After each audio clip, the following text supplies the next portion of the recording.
Morning. We're here at Casey's on the Current, the Lower Current River in Doniphan, Missouri. And you can see down here where the river is, this is where we take floaters out at the end of their day of floating. And that river is about 3 foot above normal stage right now.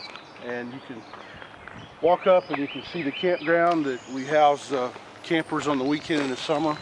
Then back here to our bathhouse. And this bathhouse was built by modern FEMA standards. It's in the floodplain. We knew it when we built it, so we built it small enough to meet FEMA guidelines, but yet we built it so that the water could come up and go down, expecting water to get in it. These holes right here on both ends, things built out of concrete blocks. And folks, you just don't prepare for what happens. Water get up to the cross beam right here, and the damage that we sustained is we hauled everything out, all of our picnic tables and fire rings, but we had water heaters floated. We didn't realize that water heaters are buoyant when they get waterlogged, but we've cleaned all that up already and we're ready for the season. And back up here, about a quarter mile off the river, the orange roof up there is where our business is located, and we'll go up there and look at where the water got up there. Seems like a long ways away, but a lot of water was here. Now that's the city park in front of us? Yeah, it's called Riverfront Park. It was donated to the city in the 1980s by the Missouri Pacific Railroad when they pulled out of town, and the city's done a very nice job in making a park. And this is some of your RV spots here, and yeah, and one thing you notice here, we got this electric way up in the air, and this is part of all the codes of building in the floodplain. So this is a modern facility that's built to handle the water. Now, did that get flooded, the electric? Oh no, that's above the 100-year floodplain. And that's all your, how many campsites did you have back here? We got 29 campsites. And would you lose any picnic tables, or does that all? No, we came in and hauled everything out before the flood. So you had enough warning to at least get that out? We had about 2 days notice that we were going to get flooded. Okay. Hi, we're up here at KC's on the Current General Store now. It's our headquarters for our family's floating business.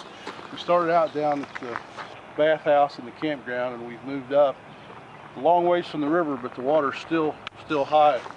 The bridge is just a half a mile up that way. There's a big culvert under the fill part of the bridge when they built the new bridge back in about 1990. So the water comes under that culvert and just roars down through here. All this fence over here for the ballpark was knocked out in 08, but it was built back very sturdy, and it withstood the flood pretty good. We just built this parking lot and had everything ready for the summer, and we had to evacuate. We had 2 days to evacuate, so we hauled out all of our canoes and kayaks and rafts. And you can see we're bringing it all back in because, folks, we opened on Saturday this week, so it'll be our first float day of the season. So it's been a lot of man hours spent getting ready for the season. The water actually got in our building, and you see it's just a big storage for rafts and tubes and all this stuff. So we've got it cleaned up, and we're pretty much ready to go to work when the weather gets hot. How many folks did you have helping clean up? I guess you got all the kids down here, huh? Yeah, I have 5 kids. I don't know how much help they are, but they try. We came in. We have partners, Rodney and Cindy Moore, Kathy and I, and families on both sides. Especially Rodney's family really come in and help pitch in and get things going. So did you leave these tubes and all these rafts? Were they in here during the flood, or? No, they floated around a little bit, but they were fine. We just had to clean them up, get ready to go. And this is, how many total tubes do you guys have here at KC's? Oh, we've got about 150 of these orange tubes, about 400 of the black tubes, 25 rafts. So it fills up several trailers trying to haul it all out. And this was the store area for the KC's, they're changing rooms over here, and the changing rooms we just built and just remodeled our store. So did you do the remodeling prior to the flood, or? Oh no, it's experienced its first flood before its first customer. That's the way business works sometimes, huh? It's the Current River, like we talked earlier. So this is where your customers come in, they can buy some gear before they head out on their float trip for the day? Yes, that's true.